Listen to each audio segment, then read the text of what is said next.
Mesdames, Messieurs, bonjour. Elle aurait, ces dernières 48 heures, enflammé la toile au Bénin, déchaîné les passions et fait dresser, ça et là, les cheveux sur la tête.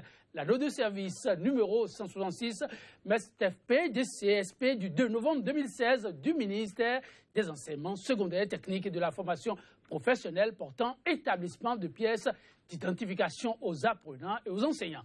La grande faille décriée, l'attribution, dit-on, arbitraire du marché de confession des dites cartes, une affaire de plus d'1 milliard revenu à une seule entreprise, bien qu'il y ait des moins-disants opérationnels et bien connus de l'État. Suite au tollé découlant de ce marché de gré à gré, l'autorité a cette rapporté sur instruction du chef de l'État à la note querellée, mais beaucoup continuent de se demander ce qui a pu bien se passer. Lucien Kokou, dans de beaux draps, l'expression d'une cupidité vorace à son niveau ou d'une fausse note accidentellement vécue. À l'ère de la rupture, quelle lecture s'impose des faits 100% Bénin, le numéro du jour voudrait, en compagnie d'un des cadres du ministère et d'un homme de médias, observateur averti de l'actualité sociopolitique, lever un coin de voile sur la préoccupation. Mais avant, les faits marquants de l'actualité relayés par les journaux à nous parvenus ce matin. La revue des titres a parcouru la une des journaux pour nous dans son exercice habituel. Kodjovia Metonou, prêt à nous livrer la substance de sa moisson. Kodjovia Metonou, bonjour. Bonjour Joël Iletoji, bonjour également à nos amis téléspectateurs, friands donc de cette rubrique de l'émission 100% Bénin. Que retenir? Alors, essentiellement, le passage du ministre devant la commission du budget de l'Assemblée nationale, le ministre des Finances, Romuald Wadayi, d'aller donc défendre le projet de budget du gouvernement, exercice 2017. Et c'est l'essentiel que la presse béninoise a rapporté ce matin, sans oublier pêle-mêle quelques sujets brûlants de l'actualité également. Ils ont hâte de vous suivre. Merci donc à vous. On démarre avec le quotidien Djakpata qui met en titre examen du budget général de l'État, exercice 2017. Le ministre Wadayi présente les ambitions du gouvernement de la rupture. Toujours avec ce journal, gouvernance au Bénin, bientôt la publication des audits réalisés dans les ministères. La Guérite Info, projet d'extension du réseau téléphonique dans les zones blanches. Paris gagné pour Émile Koubadi, DG Absu CEP. Et puis la nouvelle tribune, loi de finances 2017, les réserves d'un député ancien ministre. Il dénonce en effet un budget irréaliste, irréalisable, antisocial et de surendettement. Le matin. Après l'affaire Adjavon, vers une bipolarisation de la classe politique, projet de création et de mise en exploitation d'une flotte de taxis civils. Talon entame le chantier du développement du tourisme et puis passage du ministre des Finances hier devant la commission des finances, l'intégralité du rapport présenté par Romuald Wadayi a retrouvé donc dans les colonnes du journal Le Matin qui cède sa place au quotidien Le Meilleur. Travaux en commission hier sur le projet de budget général de l'État, gestion 2017. Le ministre Romuald Wadayi séduit les députés. Quotidien, le municipal, arrêté préfectoral instituant la monnaie électronique. Les raisons pour lesquelles Dassigli demande au préfet de rapporter sa décision. Deuxième assise de la coopération décentralisée vers l'émergence de nouveaux partenaires et le renforcement du maillage des collectivités franco-béninoises. Et puis Assemblée nationale, prévision budgétaire 2017, environ 2% de transfert du budget général de l'État aux communes. Le potentiel travaux budgétaire exercice 2017 à l'Assemblée nationale hier, Romuald Wadayi expose les grandes orientations. Le ministre a séduit les députés par sa présentation.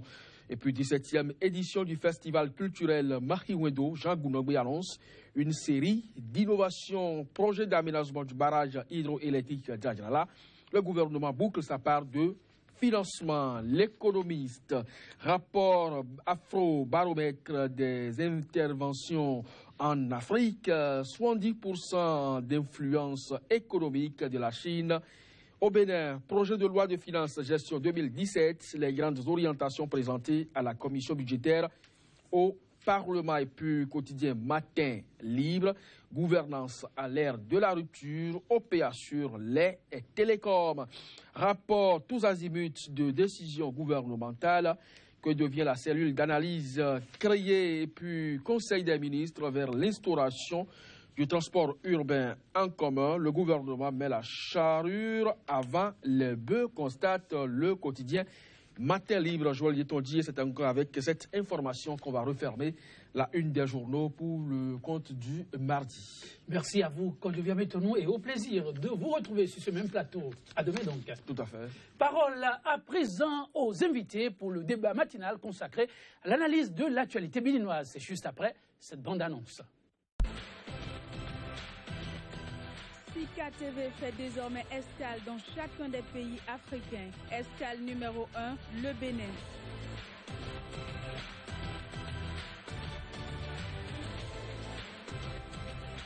Retrouvez désormais sur Sika TV votre émission 100% Bénin consacrée exclusivement à l'analyse de l'actualité au Bénin. Pendant 45 minutes, la parole sera donnée aux spécialistes de l'information et autres analystes pour décrypter l'actualité socio-économique et politique.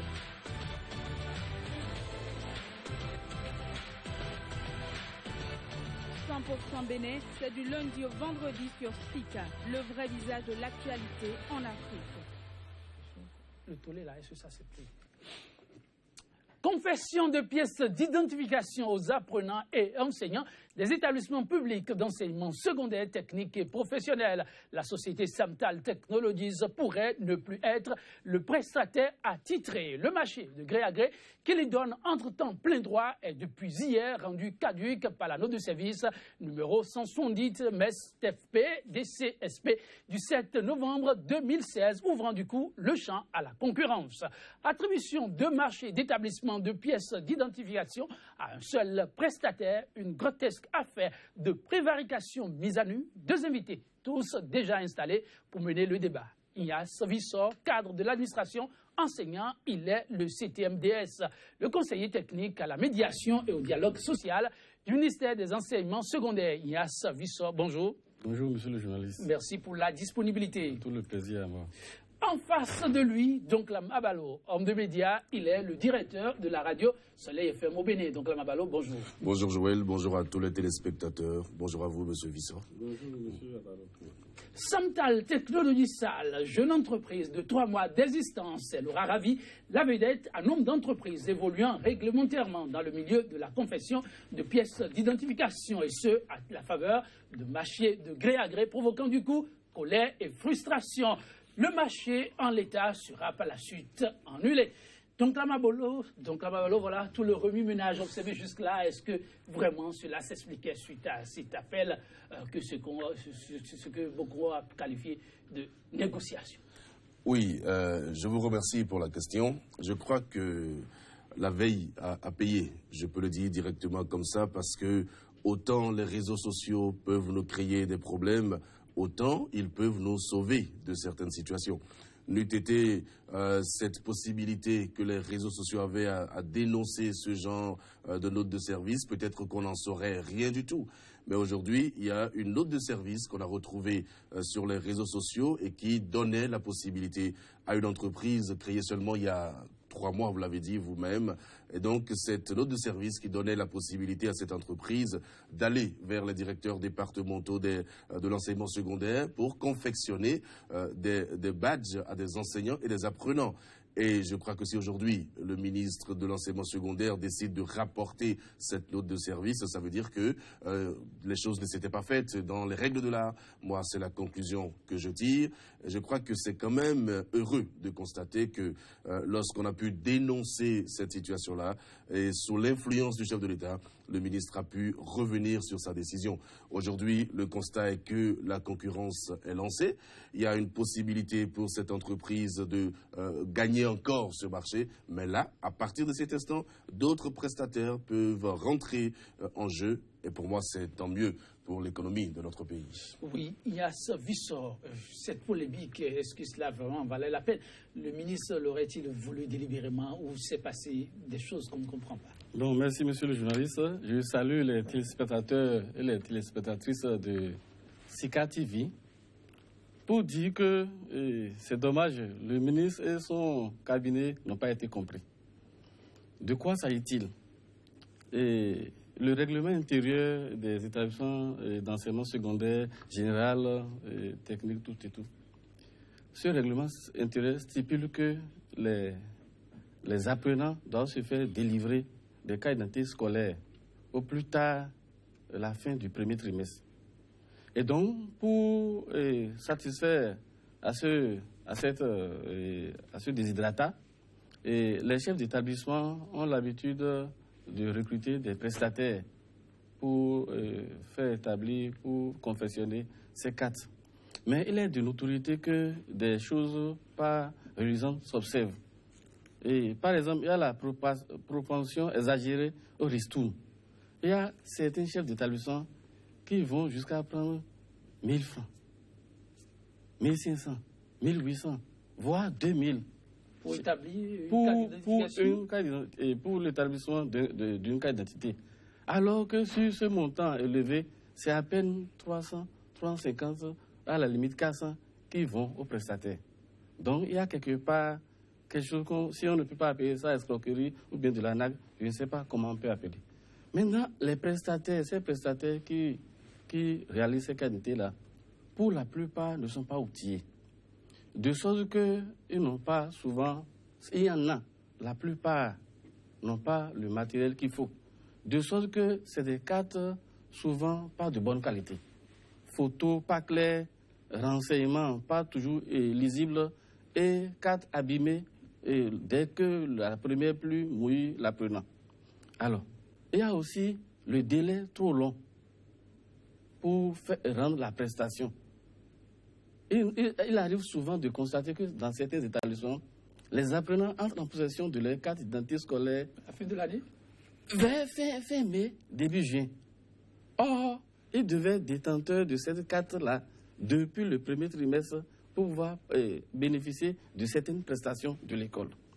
Alors, donc, le ministre, à un moment donné, avec son cabinet, a décidé de mettre un peu d'ordre dans les choses.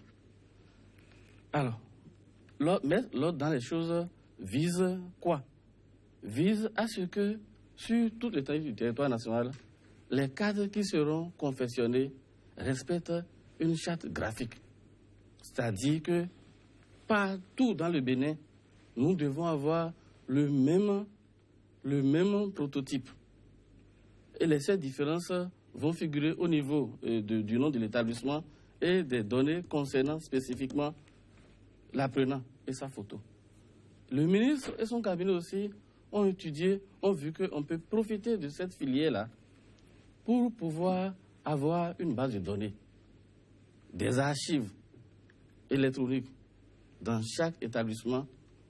Et à la fin du processus, on peut avoir même des données au niveau national, des fichiers au niveau national, concernant les élèves. Et les enseignants aussi. Bon, les élèves prioritairement. Parce que par rapport au badge d'enseignants, j'en viendrai tout à l'heure. C'est la carte d'identité qui est obligatoire. Et donc, si on dispose d'un fichier, ça peut nous permettre de faire des choses. À savoir que si avant la fin du premier trimestre, si on arrivait à avoir avec précision le nombre d'élèves et le nombre de filles, ça peut déjà nous permettre d'aller vite dans le versement du reste de choses-là, des subventions, du fait de l'exonération des filles du premier cycle. Par exemple, ce fichier peut servir à faire d'autres choses. On peut avoir à exploiter ce fichier pour d'autres choses que je ne voudrais pas étaler ici. C'est dans cette optique-là que le ministre des enseignements secondaires, techniques de la formation professionnelle, M. Lucien Kokou, a pris une note de service le 26 octobre 2016. Nous n'avons pas assez de temps pour que je lise tout, oui. Mais je voudrais lire un passage pour que vous puissiez voir que ce n'est pas un monopole qui a été donné à quelqu'un. Au 3e paragraphe de la note de service, pour des raisons d'harmonisation et du respect des normes, seuls les prestataires agréés par le ministère des enseignements secondaires, techniques et de la formation professionnelle seront autorisés à offrir leurs prestations pour l'établissement des DICAT. suivant le format retenu. Et il n'y avait eu que Samtal Technologies qui remplissait cette condition. Voilà. Alors, les conditions à remplir sont 1. Adresser une demande d'agrément au ministère directement ou par voie hiérarchique. Soit vous venez déposer un agrément au ministère ou bien vous passez par les directions départementales. 2. Justifier de son expérience dans le domaine. 3. Faire inspecter son matériel. 4. Montrer que l'on a une structure à jour au moins au cours de l'année antérieure. Voilà. Il y a ce Vissor, on va y revenir, mais très rapidement. Donc, quand vous avez l'impatience de prendre la parole, il a dit le cabinet et le ministre ont été mal compris. Alors, moi, je voudrais remercier le ministre des Enseignements secondaires d'avoir dépêché un de ses cadres pour défendre ce dossier difficilement défendable, de mon point de vue. Toujours? Oui, difficilement défendable parce qu'ici, il ne s'agit pas de la pertinence de l'opération.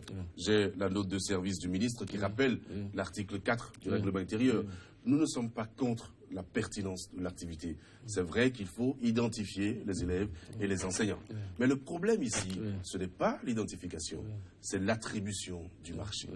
Alors, quand vous dites qu'on a parlé d'agrément, c'est vrai que lorsque on envoie des agréments, des demandes d'agrément à des ministères, mais cette demande vous met parmi les prestataires, c'est-à-dire qu'on a le répertoire des prestataires et l'agrément vous permet de savoir que vous avez la possibilité de faire pareille activité. Mais le problème ici, c'est que sur la note de service du ministre de l'Enseignement secondaire, on a bien écrit sur la demande de l'entreprise Samtal Technologies et on demande maintenant aux directeurs départementaux, on leur fait obligation de recevoir les responsables de cette entreprise-là et donc de faire établir les cartes à 600 francs pour les élèves et à 700 francs pour les enseignants. Alors que tout à l'heure, M. Vissot disait qu'avec 300 francs, on a fait l'activité. Parce qu'il l'a dit, je l'ai bien écouté, il disait que les responsables prennent jusqu'à 1500, 2000, alors qu'en réalité, il n'y a que 300 francs qu'on paye aux prestataires. Alors si vous avez cette information qu'on paye 300 francs aux prestataires, sur quelle base alors vous avez fixé les prix des cartes à 600 francs pour les enseignants, et non, à 600 francs pour les élèves et à 700 francs pour les enseignants? Ça veut dire qu'on peut avoir moins que ce montant-là. Alors c'est tout le problème que nous dénonçons. Nous pensons que pour une activité pareille, il aurait fallu lancer un appel d'offres pour que toutes les entreprises puissent soumissionner. Et quand on parle d'appel d'offres, c'est qu'il y a des communiqués qu'on passe. On fait le point, on fait le dépouillement, on attribue le marché, et puis après maintenant, on exécute le marché. Mais j'ai le sentiment que cette procédure n'a pas été respectée. Donc nous sommes en position de vice de procédure. Et l'autorité doit avoir l'humilité de reconnaître qu'il y a vice de procédure. Et je pense que c'est parce qu'il y a vice d'une procédure que le ministre a eu les coups des franches pour rapporter sa note de service. Pour moi, le débat est clos à ce niveau-là. On ne peut pas défendre une note de service pareille et à pareil moment. Et la situation aggravante, parce que j'ai entendu certains commentaires. Des gens ont pu dire que ce n'est pas parce qu'on s'appelle talon qu'on ne peut pas exercer dans les activités. Je suis d'accord par rapport à ça. Le patronyme n'est pas forcément lié à l'exercice. Non, je n'ai pas dit ça. Le patronyme n'est pas systématiquement lié à l'exercice d'une activité. Mais la situation aggravante, c'est lorsqu'on se rend compte que la société n'a que 3 mois d'existence et qu'elle appartient à un certain Jean-Claude Talon qui se trouve être de la famille du président de la République. C'est ça qui est le problème par rapport aux gens. On dit, bon, si on a fait cette procédure-là, peut-être qu'il y a anguille sous roche. Ce que nous disons est totalement clair. Donc je pense qu'à partir du moment où la décision a été rapportée, il faut passer à autre chose, reconnaître les erreurs et avancer. Il y a ce Vissot, oui. Le doute, à quel niveau il faut le lever. Merci, monsieur le journaliste. Merci, monsieur Abalo. Je n'avais pas fini avant que donc là me prenne la parole. Vous avez d'impatience dans votre développement. Voilà. Alors, donc, je disais que d'abord, à travers la note de service, c'est clair que ce n'est pas un monopole qu'on veut accorder à quelqu'un. J'ai donné tout à l'heure les conditions à remplir. Alors, monsieur Abalo disait tout à l'heure qu'il n'y a pas eu communiqué. Ce que la note de service là est plus qu'un communiqué. Parce que note de service à messieurs les directeurs départementaux des enseignements secondaires, techniques et de la formation professionnelle. Attention, chef d'établissement. Ça veut dire que les destinataires finaux de ce papier, c'est les chefs d'établissement. C'est-à-dire ce simple papier-là, envoyé dans les directions départementales, en moins de 48 heures, ça va atterrir chez tous les chefs d'établissement du Bénin. C'est plus que communiqué radio. Mais c'est plus que communiqué radio. Parce qu'il y a des endroits, même au Bénin, il y a des coins du Bénin où les radios, disons, d'envergure nationale ne sont pas suffisamment écoutées. Alors donc, je dis que dès lors que les chefs d'établissement entrent en possession de cette note de service, les prestataires avec qui ils collaborent d'habitude sont automatiquement informés. Parce que c'est des gens qui, dès le démarrage de la rentrée, commencent par prendre contact avec l'autorité de l'établissement pour voir s'ils peuvent encore avoir le marché cette année. Mais je n'avais pas encore fini. Je continue. Donc, dès que cette note de service est partie, il y a la société Centrale Technologie SAL qui a manifesté son désir de participer à l'activité. Et au détour d'une mission, une équipe du ministère est allée sur le site pour voir les installations. On a vu les installations. En tout cas, moi j'étais de l'équipe. Pour ce qu'on a vu, ça rassure et ça témoigne de ce que cette structure-là était dans cette activité d'établissement de carte d'identité. Peut-être sous un autre nom, mais nous on a vu les installations. Alors, donc c'est ça qui a fait que le 2 novembre, un agrément a été donné. Je n'ai pas dit l'agrément, un agrément a été donné à cette société. Le texte dit, un agrément de prestation a été délivré à la société Centrale Technologie SAL en vue de faire établir en étroite collaboration avec les chefs d'établissement des cartes d'identité scolaires aux apprenants et des badges d'identification aux enseignants qui le désirent. Le prix, les modèles retenus, de même que la qualité, doivent être respectés. Le présent agrément peut servir et valoir ce que il doit. Alors, après, le même 2, le ministre a envoyé une note de service aux directeurs départementaux. Attention, chef d'établissement, pour les tenir informés de ce que cette société a déjà un agrément.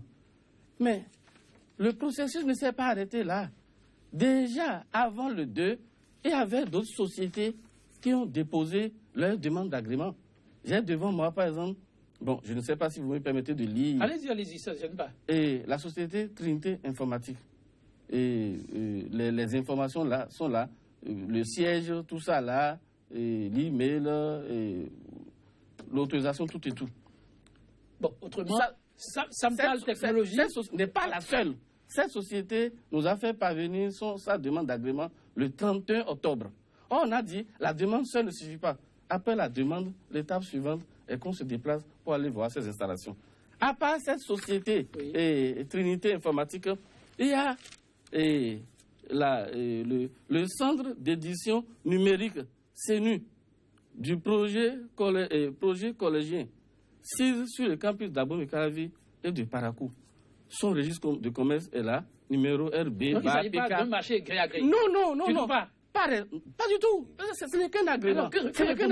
Si par exemple, ce tollé, le tollé que le premier agrément a suscité, si ce tollé n'avait pas été suscité, peut-être hier déjà, l'équipe du ministère ou bien d'une direction départementale aurait déjà pu faire le déplacement pour aller au moins visiter les installations de ces deux-là, pour voir dans quelle mesure leur donner un autre agrément ou non. Alors, pourquoi nous avons procédé comme ça? C'est dans le souci d'aller vite. Parce que nous sommes déjà début novembre. Si on ne va pas vite, nous allons nous faire rattraper par la fin du mois de décembre, qui marque la fin du premier trimestre, et on aurait porté en torse au règlement intérieur. Donc, dans tout ce qu'on nous reproche, c'est peut-être le fait de n'avoir pas mis assez de temps pour permettre à tout le monde, à tous les prestataires désireux de rentrer dans l'activité. Est-ce que vous connaissez le CIPAB, le collectif des prestataires autonomes du Bénin? Ils disent faire partie des prestataires qui ont de tout le temps travaillé avec l'État béninois et qui ont l'habitude de ces services et qui s'y connaissent et qui n'ont même pas été informés de l'existence de ce marché. Ils n'ont pas été informés de l'existence. Je vous ai expliqué le processus qu'on a suivi pour informer les concernés. Mais comment ça veut dire que les habitués n'ont pas été informés? Mais qui vous dit qu'ils n'ont pas été informés? Qui vous dit qu'ils ne sont pas... Non, ils ont fait économie de vérité. Non, peut-être qu'ils n'ont pas encore envoyé leur dossier et qu'ils finiront par l'envoyer. Non, il faut qu'ils le savent avant de l'envoyer. Oui, comme Abalo. Oui. En fait, Abalo, ce que je dis est simple. Moi, je ne veux pas m'accommoder des notes de service qui, pour moi, sont un moyen de communication interne à l'administration. Une note de service ne peut pas faire office de communiqué. Ce n'est pas possible pour un marché. Lorsqu'il y a un marché, on fait un communiqué par les voies appropriées. Vous avez pris une note de service, c'est pour informer les directeurs départementaux, les enseignants secondaires, les chefs d'établissement. Ça veut dire quoi? Ça veut dire que vous avez informé simplement ceux qui relèvent de l'administration. Mais pour ce marché, vous avez informé quel autre prestataire? Parce que quand je vous écoute, là, j'ai pris mon temps pour vous écouter, je me rends compte que vous êtes allé constater les installations d'une société et que vous avez donné un agrément à cette société. Est-ce que vous êtes allé dans les autres sociétés qui peuvent faire cette même activité? Vous n'êtes pas allé dans ces sociétés-là. Laissez-moi aller jusqu'au bout, je vous ai écouté religieusement. Vous n'êtes pas allé dans ces sociétés. Vous êtes limité à la société Samtal Technologies et vous avez donné un agrément. Vous nous dites que l'agrément ne veut pas dire qu'il faut faire l'activité, n'est-ce pas? Que l'agrément, c'est juste un agrément, c'est pas un monopole. Mais la note de service du ministre était claire. Non seulement sur la demande de Samtal Technologies, vous avez donné l'agrément, mais vous avez fait injonction aux directeurs départementaux de recevoir les responsables de cette société et de faire établir les cartes. Ça, c'est un marché que vous avez attribué. Quand vous dites qu'il faut établir les cartes et que c'est à 600 francs pour les écoliers et 700 francs pour les enseignants, et vous dites même qu'on payera les frais après avoir fait l'activité, vous avez attribué un marché. Et vous parlez de temps. Mais lorsque vous donnez un marché pareil à une seule entreprise pour l'étendue du territoire national, pensez qu'on a le temps de le faire? Normalement, et ce qui est normal, c'est quoi? C'est que dans chaque département, le ministère se limite simplement à définir le type de carte avec les caractéristiques qu'on devrait avoir sur chaque carte et donne la possibilité aux directeurs départementaux de passer les marchés et de donner la possibilité à d'autres entreprises qui sont peut-être dans les départements de respecter le format retenu par le ministère. Votre rôle, normalement, devrait s'arrêter là. Et quand vous aurez fait ça, on aurait même gagné en temps et en efficacité. Parce que la seule entreprise ne peut pas couvrir l'étendue du territoire national. Imaginez des établissements qu'on a à Saint-Bonan et que cette entreprise qui a eu le marché, parce que moi je dis encore, vous avez attribué un marché, l'entreprise est à Boycon. Vous pensez que l'entreprise peut couvrir l'étendue du territoire national en moins de 3 mois, comme vous l'avez dit, parce que vous avez dit qu'il faut avoir les cartes au plus tard dans le premier trimestre. Mais quand vous faites ça, vous devez pouvoir reconnaître qu'il y a vice de procédure. C'est pour ça que je dis, si le ministre a pris sur lui la responsabilité, et là, sur instruction du chef de l'État, de rapporter la note de service, c'est parce qu'il y a mal donne. S'il n'y avait pas mal donne, on n'aurait pas rapporté cette note de service. Donc moi, c'est suffisamment clair. Moi, je pense que vous devez avoir l'humilité de reconnaître la situation et d'avancer. Moi, je suis sûr que vous n'étiez pas suffisamment informé de cette décision. Et là, on vous a envoyé défendre une décision très difficilement défendable. Bon, je suis désolé. Je suis désolé. Il ne s'agit pas de l'analyse qu'il fait. Donc. Cette décision-là n'a pas été prise par que le ministre. Elle a été prise en concertation avec son cabinet. Alors, vous avez induit le ministre. Il y a tous les membres. Non. Là, vous avez induit le ministre. Seuls les imbéciles ne changent jamais. Vous êtes engagé sur une voie. La voie suscitait un tollé. Mais pourquoi vous voulez qu'on fonce tête baissée? Pourquoi vous ne voulez pas qu'on marque une pause et voir si effectivement il n'est pas possible de faire autrement les choses? Et c'est ça que le ministre, c'est dans cette dynamique-là que le ministre est rentré depuis hier, en rassemblant son cabinet, en faisant constater qu'effectivement il y a un tollé sur le terrain et ce n'est pas dénué de sens. Et donc, automatiquement, première décision, l'agrément donné à Samtal Technologies a été retiré. Une information a été, une note de service a été adressée aux chefs, aux directeurs départementaux pour les tenir informés de cet état de choses. Maintenant, puisqu'on doit faire établir le cas d'identité dans les règles de l'art, le ministre a pris des dispositions. Les dispositions que le ministre est en train de prendre, c'est que pour cette année scolaire, l'année scolaire 2016-2017, compte tenu du peu de temps qui reste, les directeurs départementaux seront responsabilisés. Ils seront responsabilisés. C'est à eux. Voilà. Comme ce que disait donc. Voilà. Pour demander à toutes les personnes capables de faire cette activité en respectant les conditions de venir à eux. Ils iront vers les directeurs départementaux et ils vont déposer des dossiers. Les dossiers seront étudiés et des agréments seront donnés par département pour que l'objectif du ministre soit atteint. C'est-à-dire, l'objectif, ce n'est plus faire des cartes d'identité, point barre, et c'est-à-dire, on doit avoir des dividendes. Les dividendes, c'est qu'on doit avoir des archives par établissement, des archives par département et par finir un fichier national au niveau du ministère pour gérer autrement les apprenants. Parce que, je ne sais pas si vous êtes au courant, il y a la notion de livret scolaire qu'on veut réinstituer rigoureusement, surtout à partir des aides de 6e.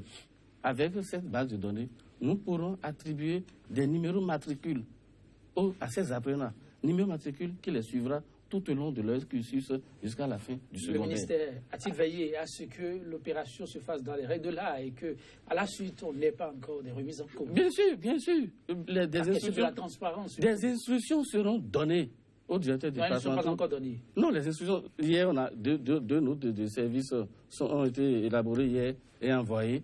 Aujourd'hui, le processus va continuer. Des instructions fermes seront données aux directeurs départementaux pour qu'ils fassent le travail dans la plus grande transparence possible, pour que ça aille vite. Mais pour les années à venir, pour l'année scolaire 2017-2018, le processus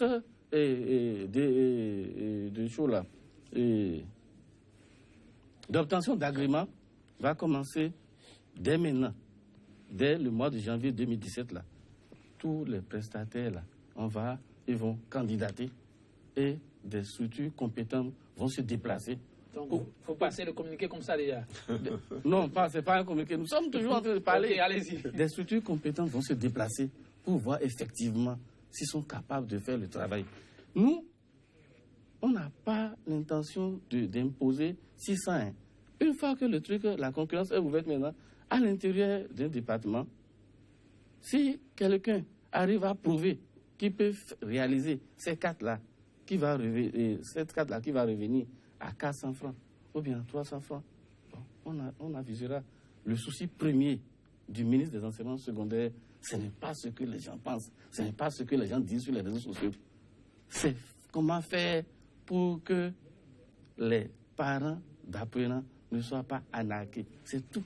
C'est tout notre souci. Peut-être que la démarche qu'on a utilisée était un peu biaisée. Peut-être. Mais nous prêter d'autres intentions serait un peu vraiment... Donc la Mabalo... Oui. Non, oui. Nous ne vous prêtons pas d'intention. Oui. Nous faisons un débat technique. Oui. Et sur les questions techniques, je constate que vous me rejoignez. Oui. Et que désormais, vous allez faire les choses dans les normes. Pour moi, c'est l'essentiel. Parce que quand je reprends la note de service, j'ai aussi quelques notes de service. Le ministre dit exactement... Laquelle? Du 7 novembre au directeur de Samtal Technologies. Le ministre dit, je vous informe que l'agrément de prestation accordé à votre société est retiré. Ça veut dire quoi? Il y a un constat. Pour ouvrir à la concurrence le secteur d'établissement des badges et de cartes d'identité scolaire. Ça veut dire que ce secteur n'était pas ouvert à la concurrence. C'est maintenant, suite au tollé, qu'on ouvre à la concurrence. Et on dit, vous pouvez participer au même titre que d'autres prestataires. Et on dit que cette concurrence sera lancée. Donc, moi, je crois que le ministre a reconnu lui-même qu'il y a une situation qui n'est pas normale, un vice de procédure. Et maintenant, vous reprenez la procédure dans les règles de l'art. Maintenant, vous parlez des directeurs départementaux qui seront associés à l'attribution du marché. C'est une question de célérité. C'est ce que nous voulons. C'est ce que nous demandons. Alors, il y a une chose qui est fondamentale. Aujourd'hui, vous parlez de cartes d'identification. Nous sommes à l'ère du numérique. Et à l'ère du numérique, il n'y a que la biométrie qui peut permettre d'identifier les gens. Je vous recommande, peut-être que j'en ai pas le droit, mais je vous le dis humblement, si vous voulez faire des cartes d'identification aux enseignants et aux apprenants, tenez compte des nouvelles technologies, tenez compte de la biométrie, tenez compte justement de la qualité des cartes. Et ça, c'est votre rôle. Vous décidez exactement du format à adopter. Vous laissez les entrepreneurs faire leur travail. Donc moi, je pense qu'il faut donner la possibilité aux entreprises qui ont été créées de soumissionner Samtal Technologies. Moi, j'ai rien contre cette entreprise, mais je constate que l'entreprise n'a que 3 ans ou 3 mois d'existence. Même si, par ailleurs, j'ai entendu dire que le responsable de cette entreprise travaillait avec l'administration depuis 15 ans. Pour moi, ce n'est pas une raison suffisante. Et donc, 3 mois d'existence pour une entreprise à qui on donne ce marché sur sa demande pour l'établissement de ces cartes-là, renouvelables chaque année. Parce que cette carte sera renouvelable chaque année. Donc, vous voyez un peu, faites un petit calcul. Donc, c'est tout à fait normal que cela puisse susciter des levées de boucliers. Et donc, le ministre de l'enseignement secondaire, que je connais très bien, fait bien d'écouter. Parce que tout ce qui se dit sur les réseaux sociaux n'est pas mauvais. Comme je vous ai dit, autant ça nous arrange, autant ça détruit. Et donc, si aujourd'hui, on a l'humilité de reconnaître qu'on a commis une erreur et qu'on ouvre à concurrence le secteur, mais tant mieux, c'est une victoire pour les entrepreneurs béninois.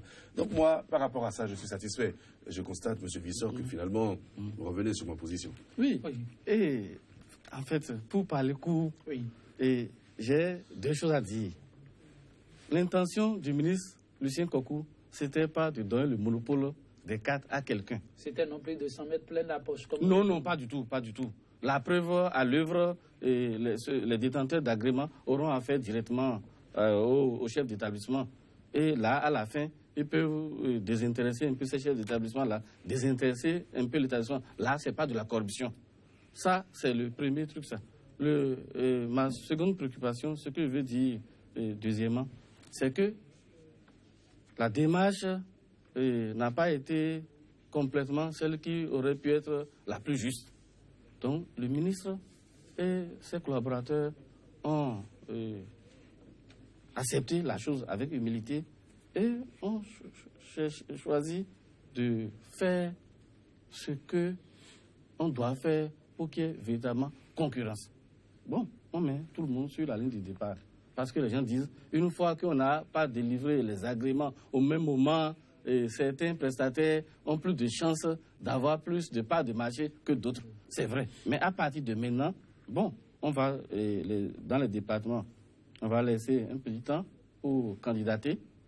Les gens iront visiter et les agréments seront donnés au même moment pour les prestataires qui ont les capacités de faire le travail conformément au cahier de charges. Ignace Vissor, dites sincèrement, n'eût été l'intervention du chef de l'État, le cabinet et le ministre allaient-ils revoir leur copie sur cette question? Non. Pourquoi vous voulez que les gouvernants foncent tête baissée? Vous voulez engager une réforme, vous voulez arranger un peu les choses. Peut-être que vous voulez aller trop vite. Vous n'avez pas été compris. Les gens ont fait des observations dont certaines sont pertinentes. Moi, la plus simple des choses, c'est l'attitude que le gouvernement et notre ministre ont adoptée. Rapporter sur l'agrément et remettre la balle à terre. C'est tout. On ne pourrait pas faire autrement. Il faut écouter le peuple. Et nous avons suivi le peuple et on est en train de travailler. Ce n'est pas une capitulation. C'est juste l'ordre normal des choses. C'est le contraire qui aurait pu surprendre. Si malgré tout ce qui est dit, on fonce tête baissée, on ne veut pas revenir en arrière, bon, là, on va nous demander, mais ceux-là sont là pour servir le peuple ou bien pour faire autre chose. Bon, nous avons dit, bon, ok, la méthode n'a pas plu aux gens, on arrête et on remet les cartes. C'est ça qui est fait. Ignace Vissor, avant de retourner vers Mabalo, on reste sur ce sujet, sinon dans le même registre, on dit qu'au niveau de ce ministère, il y a eu un certain nombre de préoccupations qui hier ont été relevées, pêle-mêle, et qui semblerait sont restées sans suite. Je veux parler de ces enseignants à qui il a entre autres été demandé de revenir composer, bien qu'ayant déjà un titre, même si c'est à leur propre fait qu'ils ont fait un certain nombre de formations. Ces préoccupations n'ont pas suffisamment eu d'écho favorable apparemment. Oui, nous ne faisons pas du bruit. Nous, on travaille d'abord. Notre ministre... Très entendu, ces préoccupations aussi. Bien sûr. Notre ministre, M. Lucien Kokou, a l'habitude de dire, si j'atteins l'objectif, nous allons communiquer. Les concernés, les différentes catégories là, sont en pourparlers avec nous. Il y a une commission qui contient les membres du ministère, cabinet, secrétaire général du ministère et les concernés. Et on est en train de travailler pour voir les voies et moyens pour régler le problème définitivement, parce que c'est un problème qui a commencé par trop durer. Donc, tant que nous n'avons pas encore trouvé le bout du tunnel, on n'a pas besoin de gongonner. Les concernés même vous diront qu'ils sont dans des commissions où on est en train de travailler. Et c'est du sérieux. Je ne peux pas dire plus. Donc, Ababalo, un ministère visiblement très à l'écoute. Peut-être. Moi, je n'en sais rien du tout. Parce que M. Vissot vient de dire qu'on ne communique qu'après avoir eu des résultats. Vous ne trouvez pas ça toujours très bien? Non. Vous savez, de toutes les façons, suivez un peu la démarche du gouvernement. Vous allez constater que le refus de communiquer au départ du régime a déjà changé. Le régime a commencé par communiquer. Parce qu'il y a des questions sur lesquelles le silence tue le régime. Et donc, il faut observer pour constater que les gens ont commencé par comprendre l'importance de la communication. Vous ne pouvez pas gérer des hommes et ne pas communiquer avec ces hommes-là, ou ne pas leur dire ce que vous faites. Une chose est de faire des choses, une autre est de faire savoir ce que vous faites. Et c'est très important. Alors moi, je crois que quand on a dit ça, on peut constater simplement qu'au niveau de ce ministère, il y a peut-être des efforts qui se font. Moi, je ne sais pas. J'attends que les cadres du ministère viennent se défendre eux-mêmes. Mais ce qui est important également à retenir, c'est quoi?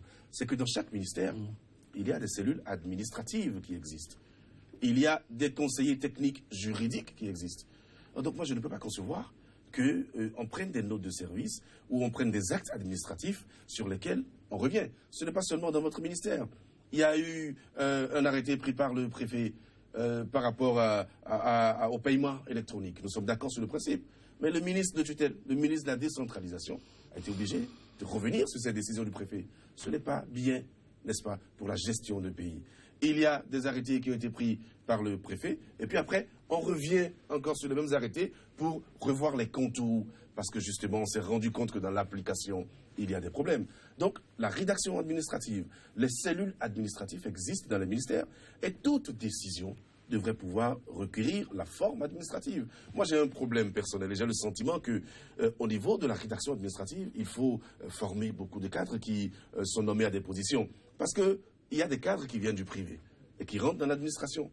Et l'administration a son langage. Je lis beaucoup d'actes administratifs et je me pose des questions. Je me demande si les cadres qui ont été positionnés dans ces postes ou dans ces fonctions-là sont formés au langage administratif, qui est un langage particulier. Donc moi, je souhaiterais que le régime de la rupture puisse corriger ce genre de choses-là. Nous sommes tous des enfants du Bénin. Nous devons tous participer à la construction de notre pays. Mais encore faudrait-il le faire dans les règles de l'art. Le ministre a rapporté sa décision. Félicitations au ministre. Mais désormais, je dois vous dire que la veille va se poursuivre. On est là pour faire la veille avec les réseaux sociaux, avec les médias. Et vous ne pouvez pas continuer à laisser les médias à côté et à avancer. Nous devons avancer ensemble. Moi, c'est à cela que je vous appelle. Ilyas Vissot, sur cet appel, quel est le vôtre, votre appel à l'endroit de ces enseignants, mais aussi de ces prestataires? Oui. Bon, je voudrais dire, par rapport à la communication, quand vous m'avez parlé, du dossier des collègues là, les collègues qui ont fait des formations en titre payant. Comme les collègues concernés sont dans des commissions avec nous, et on travaille pratiquement de façon hebdomadaire, on a besoin encore de faire des communiqués, de faire des sorties sur les médias pour parler. Alors, et moi je crois que c'est seulement celui qui n'est pas dans l'action qui ne se trompe jamais. Et l'essentiel est que s'il arrive qu'une erreur se glisse dans l'action, qu'on ait l'humilité nécessaire pour s'arrêter et colmater les choses, reprendre comme cela se doit. Alors, je voudrais dire que le gouvernement est là depuis bientôt 7 mois. On lui donne un peu de temps. Non, 7 mois, c'est beaucoup. Vous allez voir qu'au fur et à mesure que nous allons continuer, la machine sera davantage huilée. Et ce que vous avez l'impression, ce que vous appelez souvent rétropédalage, là, on va plus y assister. On ne va plus y assister. Ilyas Vissot, merci. Donc, Amabalo, merci. 100% Bénin. La page du jour se referme, mesdames, messieurs. Et nous bouclons cette émission sur cette citation du célébrissime prix Nobel de la paix et prix Sakharov, l'Abiman Aung Suu Kyi, je cite, « C'est bien d'avoir du soutien, mais au bout du compte, ce sont vos deux jambes, à vous, et votre tête qui doivent vous faire avancer. » Point n'est besoin de regarder trop en arrière, autrement, vous risquez gros. Mesdames, Messieurs, merci pour la confiance renouvelée. 100% Bénin. Le numéro de ce mardi, c'est terminé. On se retrouve demain pour un autre numéro et d'autres décors. À très vite.